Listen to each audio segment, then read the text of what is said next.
অনেক দিন আগের কথা। রামনগর গ্রামে বাস করত রমানাথ সমাদ্দার নামে এক বণিক। রমানাথের একটি মাত্র ছেলে ছিল, তার নাম অমরনাথ সমাদ্দার। রমানাথের অর্থের কোনো অভাব ছিল না, ব্যবসায় তার ভালোই প্রতিপত্তি ছিল। ব্যবসায়ী হওয়ার পাশাপাশি সে ছিল একজন সমাজসেবী। তার খুব উদার মন ছিল। কোনো গরিব দুঃখী তার কাছে সাহায্যের জন্য এলে সে কখনো খালি হাতে তাকে ফেরাতো না। প্রতিদিন সে তার বাড়িতে পথের ভিক্ষুকদের বিনা পয়সায় খাওয়াতেন। তার একমাত্র পুত্র অমরনাথ ছিল একদম তার মতো। অমরনাথ তার বাবার সমস্ত গুণ পেয়েছে।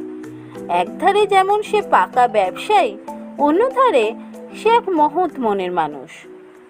বাবা, তুমি কি আমায় ডেকেছো?